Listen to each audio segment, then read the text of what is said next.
I did a segment about Vladimir Putin's Victory Day speech. And in that speech, Vladimir Putin didn't say a whole lot of anything. At least nothing of importance when it comes to the war. I mean, he beat his chest and lied about why he invaded and lied about what Ukraine was going to do this, Ukraine was going to do that, talked about NATO's bullying, etc., etc. You know, the usual Putin talking points, but we didn't get anything of importance. You know, we didn't get any of the announcements that many of us thought might come with Victory Day. In fact, Defense Secretary Ben Wallace said that Victory Day, May 9th, would be used by Vladimir Putin in order to announce full mobilization of the country, allowing him to take Russian factories and move them towards weapons production, and allowing him to conscript large sections of the population and to march them in front of the Russian army into the gunfire of Ukrainian rifles, right? That's what many of us were expecting, but that's not what we got. And so I did a segment saying that Vladimir Putin has no plan, because it looks like he's just staying the course of the Donbass offensive, which has been a massive, massive failure. They've given away thousands of Russian lives to take basically just a few miles of unimportant, strategically insignificant territory, taking none of the major strategic objectives, even on the Izium axis, which I expected to see the most Russian progress on. And as the Russians lose thousands of lives and all this equipment, and the Ukrainians are using quite sound strategy to defeat them, we're hearing reports of huge logistical issues that the Russians are still having in the Donbass. We're hearing reports of Russians not following their commanders' commands due to the fact so many of them are getting slaughtered by the Ukrainians because they don't have a good strategy. They don't have good logistical lines. You can't force a man to march into oncoming fire if they don't have the bullets to fire back. They're still dealing with the mud that comes with the spring season, so they're staying on major highways, making them easy to ambush, and they're facing massive morale issues. And Putin's not changing strategy. We haven't seen any movements. We haven't seen anything changing. And so this led me and many others to come to the conclusion that Putin doesn't have a backup plan. That after the initial attempt by Putin to overthrow the government of Ukraine, to do a regime change war by attacking Kiev, attacking Sumy, attacking Chernihiv, attacking Kharkiv, taking all the major cities and overthrowing the government and failing, Vladimir Putin was planning for a 3-day war. He wasn't planning for this quagmire.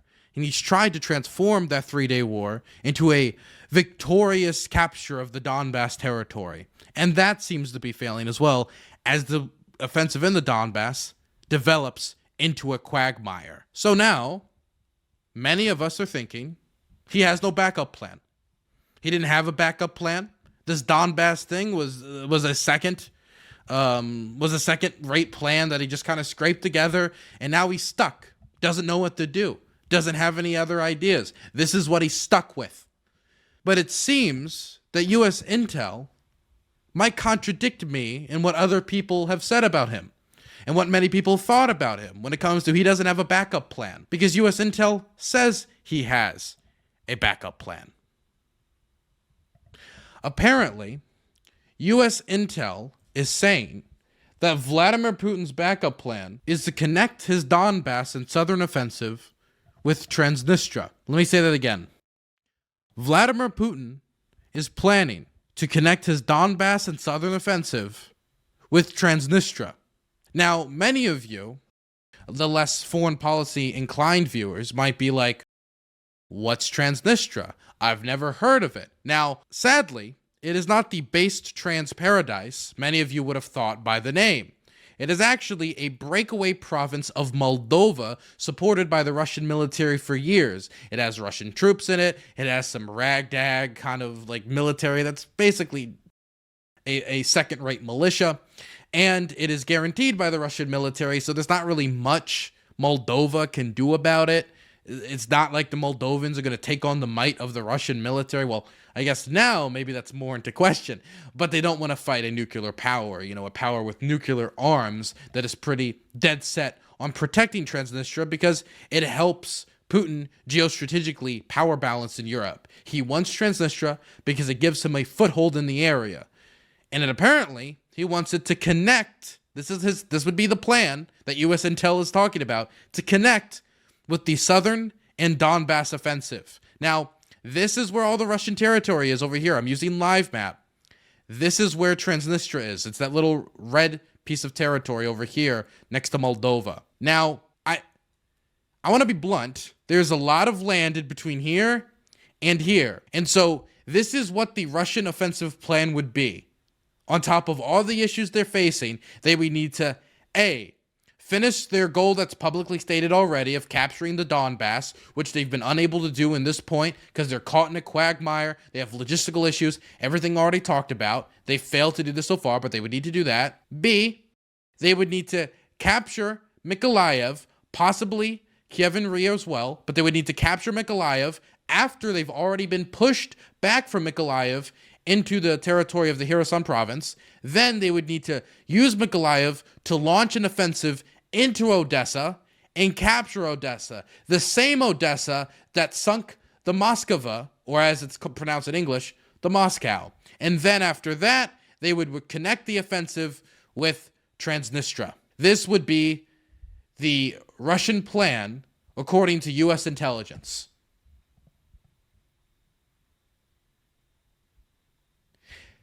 This is asinine. This is brain dead. This is something I would assume somebody who binges Civ 5 and Civ 6 and Hoi 4 to come up with. Some Paradox game nerd. Not an actual world leader who is throwing thousands of lives away in their foreign adventures. How is a military which has logistical issues up and down, has its generals getting killed every single week because they're leading from the front because they're using unsecured communication lines, which are then being, of course, taken by the Ukrainians to then go ambush troops. With these massive morale issues, they don't have enough troops to take the territory or even hold the territory they currently have in the long run. They've got leaks up and down the Russian government. They've got partisan activity. They're being pushed back from Kharkiv right now over to the Russian border. I don't know if you guys know this, but the Ukrainians have pushed back the Russians to the Russian border around Kharkiv in the Kharkiv region. The Russians had to flee near Kiev, and now they've had to flee near Kharkiv. This also means that the Izium axis in the Donbass region, their supply lines are at risk. Definitely if they get flanked from this direction. The Russians have much more to worry about when it comes to this Donbass offensive, keeping what they have in the south, to start launching new audacious and bold offensives to not only finish their offensive in the Donbass, but then take Mykolaiv, Odessa, before then connecting it to Transnistria. This is a pipe dream, and I have no clue who could have came up with this besides an absolute maniac who's cornered and doesn't know what he's doing. Look, what I'm getting at is, if this is really the Russian plan, which US intel suggests, and to be completely honest, United States intel has been pretty accurate so far, then I have no clue what the Russians are planning here. I mean, we all like to think that Vladimir Putin is like a 5D chess player, but the guy could be cornered right now. I mean, legitimately cornered.